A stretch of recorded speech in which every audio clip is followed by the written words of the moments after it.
Assalamualaikum warahmatullahi wabarakatuh.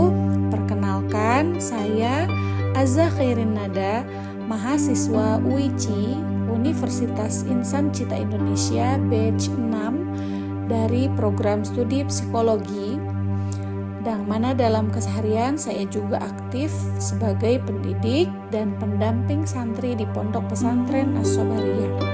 Kali ini saya akan menceritakan pengalaman saya dalam mendampingi santri mengenai konseling.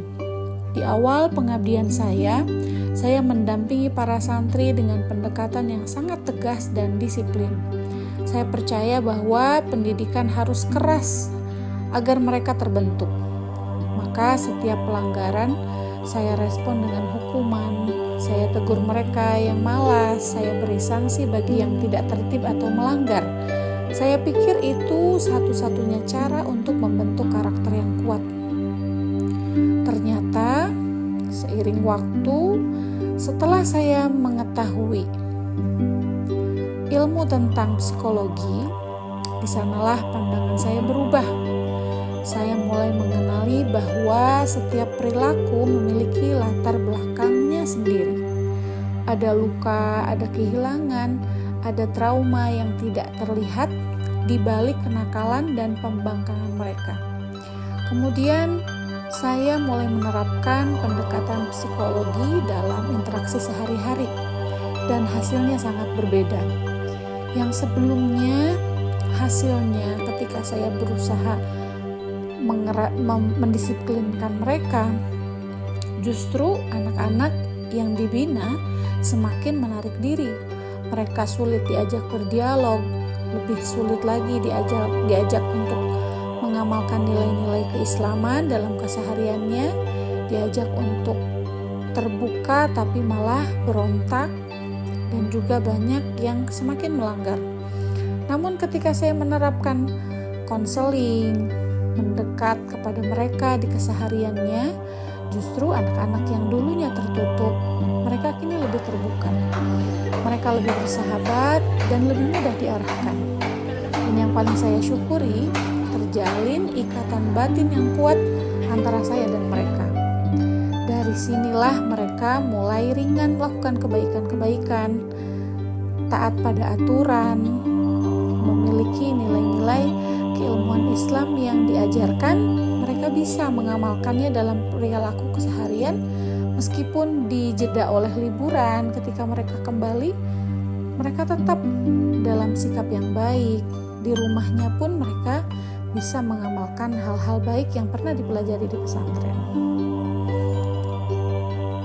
Konseling sangat-sangat berpengaruh dalam pendidikan santri.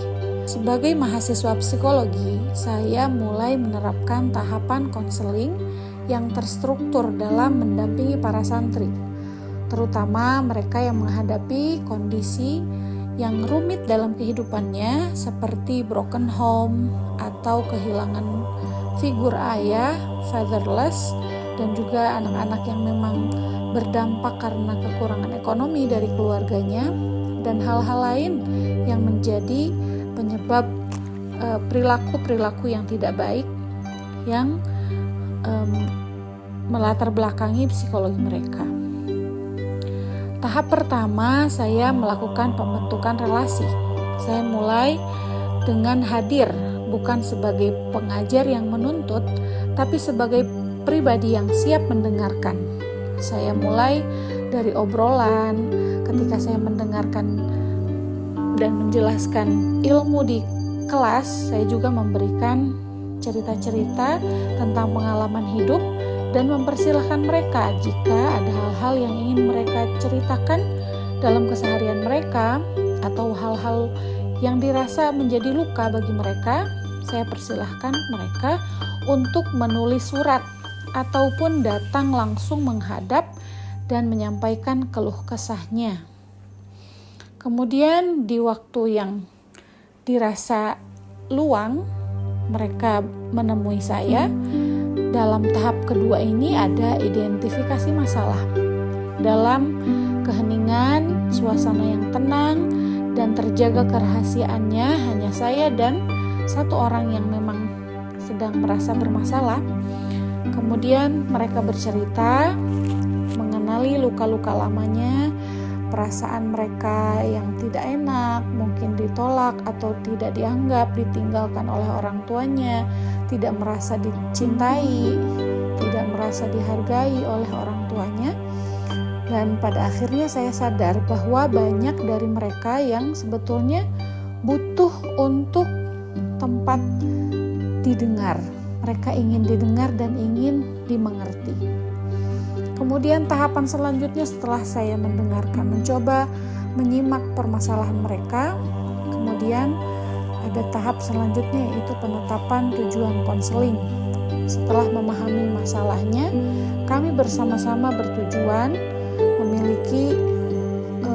menyusun tujuan kecil untuk mengurangi rasa marah, ya, berani berbicara di depan teman, ya, seperti hal-hal itu diberikan rasa percaya diri kepada mereka agar mereka bisa menerima diri mereka sendiri, utamanya menerima lukanya, menerima apa yang menjadi bagian dari hidupnya, menjadi takdir untuk dia.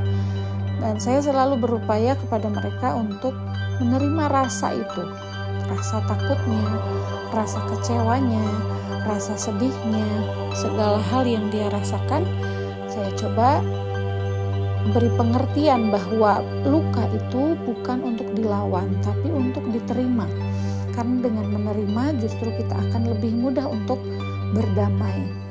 Setelah ada kesepakatan seperti itu, dia mulai berusaha untuk bisa menerima.